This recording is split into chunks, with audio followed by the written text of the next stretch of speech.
Livro A Hora da Mudança, Pedro Dong. Capítulo 2. As vestes de justiça. Quarta-feira, semana 3. Ler com oração, Filipenses 3:9. Como obtemos a veste nupcial?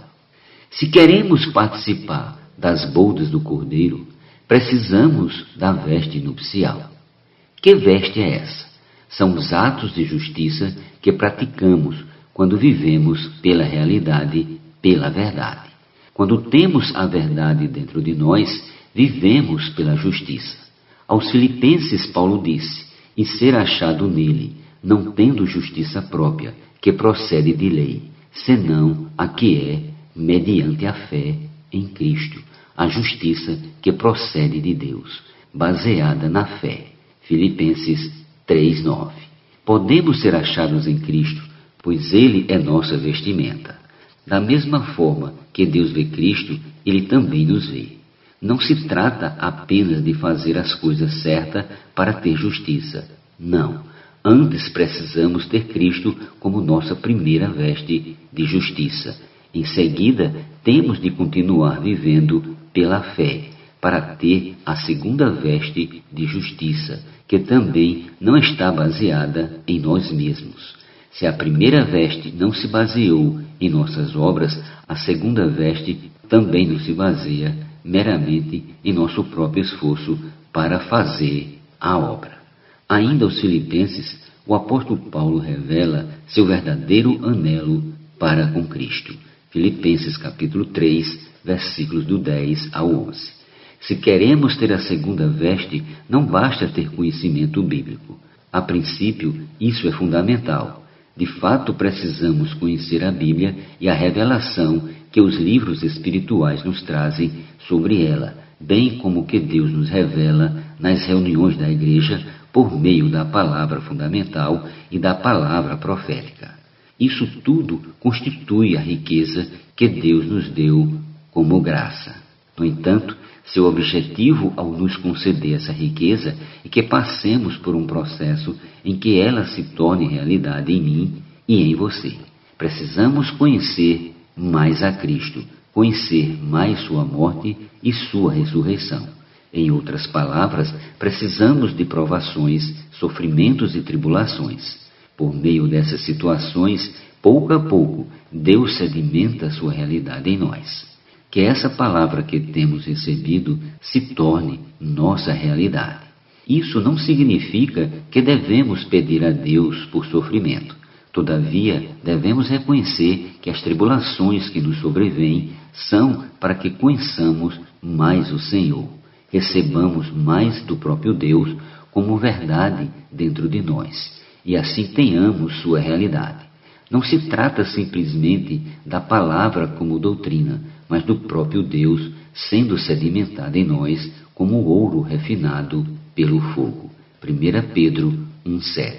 Portanto, o valor de vossa fé se torna mais precioso quando permitimos que o Senhor nos prove, limpe todas as nossas impurezas e sedimente o ouro de sua natureza em nós enquanto passamos pelo fogo. Deus mesmo quer ser depositado em você como sua realidade. Uma vez obtendo essa verdade, viveremos a justiça. Por isso, amado leitor, tomemos esse caminho. O irmão Dong Yulan utilizou o Salmo 45 para mostrar a diferença entre a veste de justiça objetiva e a veste de justiça subjetiva. Toda formosura é a filha do rei no interior do palácio. A sua vestidura é recamada de ouro. Em roupagens bordadas, conduzem-na perante o rei. As virgens suas companheiras que a seguem serão trazidas à tua presença. Versículos 13 a 14. Nesse trecho, a filha do rei refere-se à mulher escolhida para ser a rainha, a esposa do rei. Estávamos na rua, na imundícia do pecado, sob a opressão do mundo do engano, vivendo no curso deste mundo. Um dia, porém, o Evangelho chegou até nós, fomos lavados pelo sangue do Cordeiro. Deus nos deu outra vestimenta e nos colocou na igreja. Nós somos a filha do rei, escolhida para ser rainha. Para sair da rua e vir para o palácio, nossas roupas precisam ser trocadas. Que roupa é essa que passamos a vestir?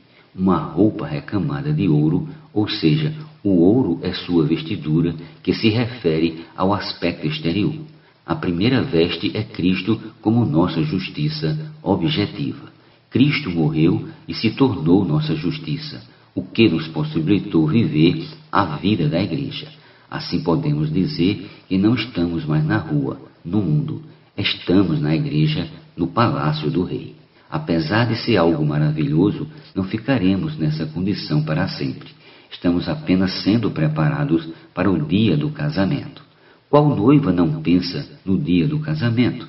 Precisamos pensar no dia de nosso casamento com o Senhor. Estamos no palácio sendo preparados e precisamos da segunda veste, conforme o versículo acima citado. Somente se estivermos em roupagens bordadas, seremos como esposas ataviadas para o rei. Uma coisa é ter uma veste recamada, outra é tê-la bordada em você.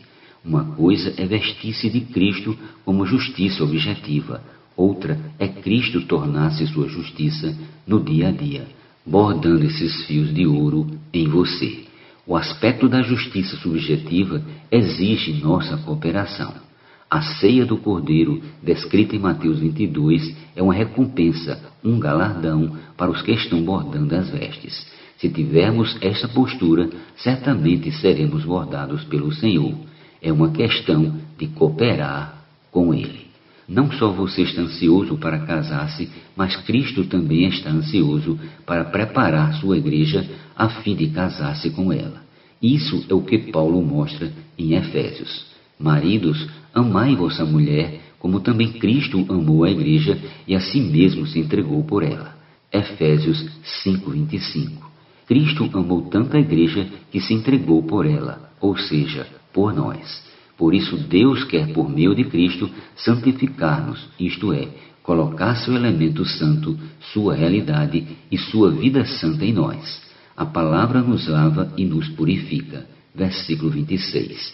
Por isso, minha preocupação ao ministrar a palavra de Deus é preparar a igreja do Senhor para esse dia, a fim de que ela esteja pronta para o casamento com Cristo e para integrar seu exército. É com essa finalidade que estamos no Palácio do Rei, na igreja.